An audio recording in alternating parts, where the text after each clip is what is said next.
My name is Tyler, and I'll tell you straight, I knew something was wrong the second I stepped off the bus that morning. Not because of anything big. It was the silence. You know how high schools are supposed to sound? Someone shouting, sneakers squeaking, that smell of cheap deodorant and burnt coffee drifting out of the teacher's lounge. Today was just off. People were here, but they moved like they were underwater. No music blaring from the gym, no yelling from the field, just the sound of my own heartbeat. I tried to joke with Kevin, my best friend, but he only half smiled and coughed into his sleeve. It was rough and wet, echoing off the lockers. I remember thinking, he was fine yesterday. Justinius looked down, although he was lying flat. I sat up, my head pulling at a rock for. There was a military van parked by the front office, which isn't normal for a random Wednesday in Ohio. At first I thought it was a drill, or maybe some stupid career day thing. But nobody talked about it, not the teachers, not even the group of moms who always gossip at the curb. The van just sat there, running. A soldier leaned against it with his arms crossed, sunglasses hiding his eyes. His jaw twitched. There was a streak of something dark on the pavement behind the tires. I thought it was oil, until I saw a shoe stuck in the puddle, laces tangled, and a little brown-red smear that didn't look like any oil I've ever seen. I kept moving. First period was worse. Half the class looked sick. Mrs. Harmon kept dabbing at her nose with a wad of tissues that left streaks of red on her hands. I wanted to ask her if she was okay, but nobody else said anything. Everyone just scrolled on their phones, pretending nothing was happening. But the energy was weird. It's like we were all watching each other for some cue, like the whole building was waiting for something. My phone buzzed. The school's group chat lit up. Anyone else see the army outside? And, dude, don't go near the science wing. Blood on the stairs. I thought it was a prank. I checked my Instagram, but all the posts from last night were just normal. But now, the stories started to look different. Clips of ambulances pulling up to other schools, rumors, people wrote, fake news. But my cousin in Cleveland sent a snap. Soldiers walking through her cafeteria. Teachers holding kids back by their backpacks. Lockdown for a drill, they said. The Wi-Fi cut out. That never happens. At first, I thought it was just my phone being trash, but then people started whispering, checking their service bars. No connection. Mrs. Harmon got a call. Her face drained when she looked at the screen, and she stepped out into the hall. She didn't come back for a long time.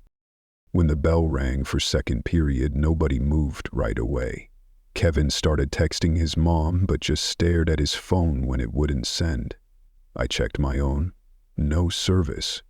I tried calling my dad, but the line clicked dead. That's when the announcements crackled. Only instead of the principal's voice, it was static. Then a choppy, almost robotic voice. Please remain calm. Remain in your classrooms. The situation is under control. People laughed. Awkward, fake, but it wasn't funny. I glanced at the door and noticed a streak of blood across the floor just outside, half covered by the corner of the welcome mat. I told myself it was a nosebleed. Someone got lightheaded. But I couldn't stop looking. Third period was canceled, or maybe nobody cared anymore. We were supposed to be reading in small groups, but half the class was missing, and the teacher just sat at her desk, rocking back and forth, holding her phone to her chest. Every 5 minutes, someone would cough. Not the dry kind, but thick, gurgling like they were choking on something. Kevin's cough got worse. His knuckles were white as he gripped his backpack. He mouthed, "I don't feel good." I tried to check the news, but everything contradicted itself. Viral outbreak, please stay calm, then a post saying it was nothing, then a thread about missing students, then a teacher trying to say it was a prank. But then my friend Jordan texted me from across the hall. "Dude, someone bit Miss Fields in the nurse's office." The next thing I remember is a girl screaming. Everyone looked, but nobody moved. I peeked into the hallway. I saw the nurse's door hanging open. There was blood sprayed on the glass, and a kid, I think it was Alex from the soccer team, was sitting on the floor, rocking and shaking, his head hanging low. He looked up. His eyes were wrong, too wide, not really seeing me. There was blood on his lips and shirt. He opened his mouth, and I swear to God, there were pieces of skin stuck in his teeth. He let out a sound, half growl, half cough, and for a second he looked almost like he wanted to talk, but then he lunged. I slammed the door and ran back inside. Nobody wanted to believe me, not at first. The teacher was pale, hands shaking, whispering that it was just an accident. But outside, the halls filled with the sound of feet running, screaming, and that wet, choking cough, over and over. Someone tried the door. Someone pounded. The windows rattled. That's when I decided to move. Not everyone did. Some wanted to wait for help, but I started dragging desks in front of the door, shoving chairs under the handle, sweating, telling myself this was overreacting. But I didn't stop. Kevin helped, barely able to breathe now. "I need to get home," he whispered. I could hear more sirens outside, more announcements from the static speaker. But nothing made sense. I didn't know what was happening yet, but I knew. Whatever it was spreading, and nobody in this school was safe. We thought maybe if we waited long enough, someone would come. Rescue, SWAT, the National Guard, someone grown up who'd know what to do. But nobody came. If anything, things got worse. The pounding on the doors got louder. The voices in the hallway got stranger, stopped sounding human. I'll be honest, I was scared, more scared than I've ever been in my life. Kevin was sweating through his shirt, slumped against the wall, skin so pale it looked blue. "Dude, we can't stay here," he said. He was right, but I couldn't bring myself to open the door. I could hear people outside, maybe kids, maybe not, banging, scratching, sometimes talking, sometimes just moaning. That was almost worse, the way it switched from words to growls. I wanted to plug my ears, but I needed to listen, needed to know if it was them or if it was something else. The fire alarm went off. Not a drill, not the regular bell, the real thing, loud, shrill, strobing red lights everywhere. We knew we had to move. The teacher was gone, had locked herself in the supply closet. I don't blame her. Everyone else in the room just sat there, waiting for instructions. But I couldn't wait anymore. I pulled Kevin up and pushed a desk aside. I opened the door a crack. The hallway was chaos. Blood smeared across the lockers, backpacks spilled open, papers everywhere. Something thudded against a door further down. A kid, hair wild, mouth dripping blood, was slamming himself against the glass over and over. We made a run for the stairwell. I could hear Kevin wheezing behind me, but I couldn't slow down. On the landing, we nearly tripped over Ms. Fields. She was lying on her side, eyes open, glassy, her neck. God. The skin was shredded, her shirt soaked red. She looked at me, or maybe through me, and her jaw twitched. I tried to pull Kevin away, but he just stared. I finally shook him, hard. "We have to go," he nodded, stumbling as we bolted down the stairs. When we got to the first floor, the doors were blocked. Chairs, tables, even a couple of vending machines. Someone had tried to barricade the main entrance, but I could see the infected pressing against the glass, faces smashed, eyes blank. A couple of them started to claw at the doors as soon as they saw us. We ducked into the cafeteria. That's where we saw them. Kids, teachers, all gathered in the far corner. Some crying, some just staring. The vice principal, Mr. Evans, was trying to organize people, telling them help was coming. He didn't sound like he believed it. Suddenly, a crash. One of the infected had broken through a side window. Shards flew everywhere. Someone screamed. People scattered, running for the kitchen, ducking under tables. I grabbed Kevin's arm, pulled him behind the lunch counter. The infected staggered in, skin gray, eyes glazed, jaw working. He moved fast, too fast. He grabbed a girl, a freshman, I think, and bit into her shoulder. She shrieked, blood spurting. People tried to pull her away, but the thing just hung on, tearing and shaking his head like a dog. That was it for me. I realized this wasn't a drill, wasn't a prank or a rumor. This was real. The infected weren't stopping. They didn't get tired. They didn't think. They just attacked. Kevin was frozen, but I shoved him. "We have to go, now."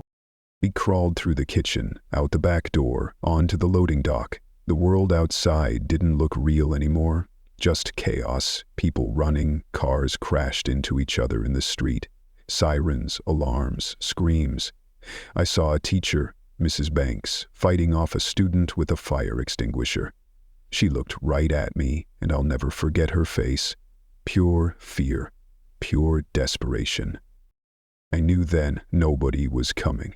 There was no safe place left. It was just us, and whatever was waiting outside. That's when Kevin grabbed my arm, coughing so hard he nearly dropped to his knees. He looked at me, terrified.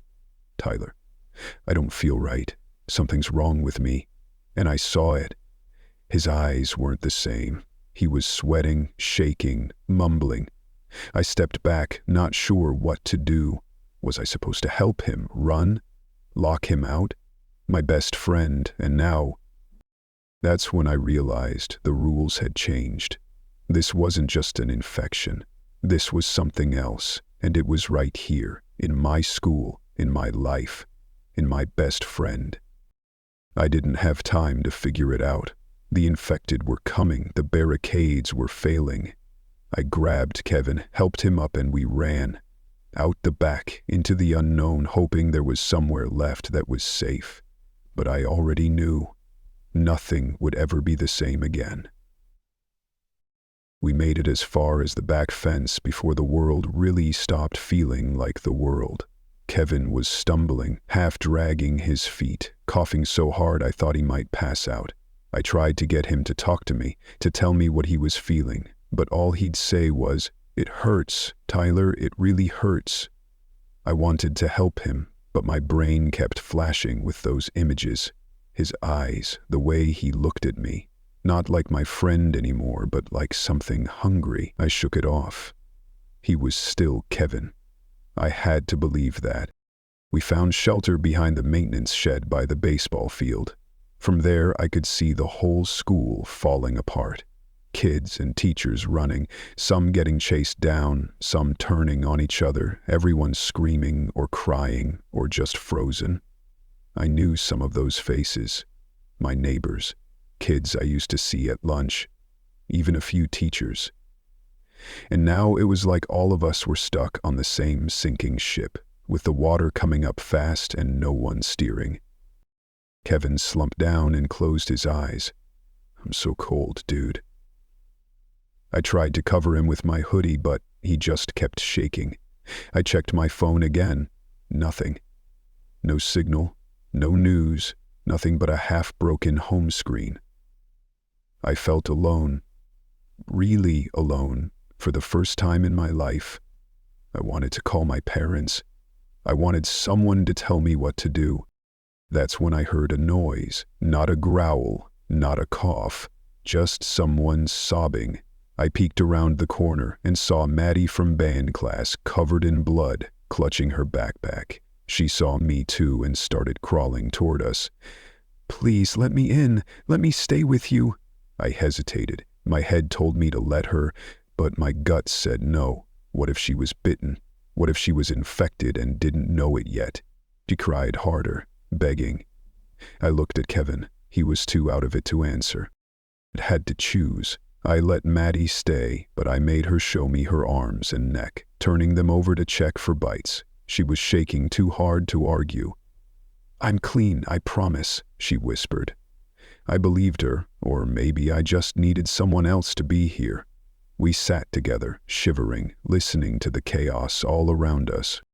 After a while, we heard a crash, a door slamming open, a group of infected spilling into the field. They were fast. too fast. One of them looked back and made a sound, and the others followed, heading right for us. I grabbed Kevin, pulled him up, but he was barely moving. Maddie and I dragged him to the corner of the fence, pushed him through, and then I looked back. One of the infected was already on the shed roof, reaching down, eyes locked on me. We ran.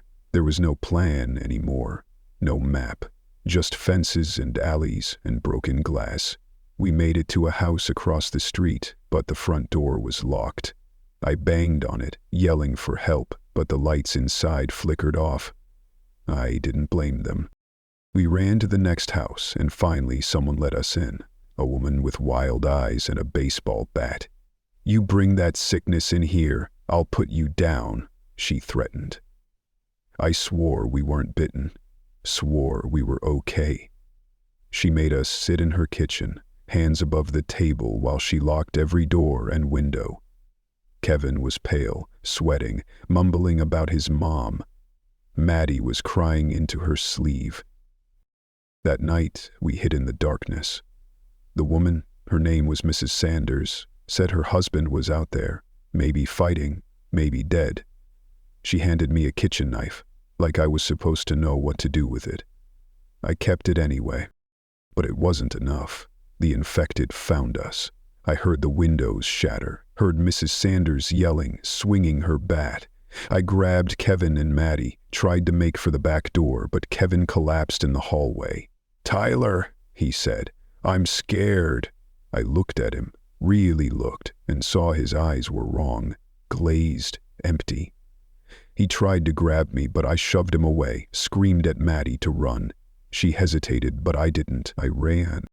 Maddie and I made it out the back, but Mrs. Sanders didn't. Neither did Kevin. I stood in the street, breathing hard, tears streaming down my face. My best friend was gone. Gone. Or something worse. Maddie grabbed my hand. "We have to keep moving." We ran, past burning houses, empty streets, infected chasing down anyone left. We hid in a garage, then under a porch, anywhere that felt like it might buy us a few minutes. My legs felt like they were made of lead. My chest hurt. I wanted to stop, but Maddie wouldn't let me. "If you stop, you die," she said, her voice shaking but sure. Finally, the sun came up, and the world looked different. Not better, not safer, just different. I'd lost my friend, lost my school, lost everything that made sense, but I was still alive. Maddie was still alive. We started walking, no plan, no idea what was next. But I knew one thing for sure: nothing would ever go back to normal. Not for us, not for anyone. The rules had changed, and so had we.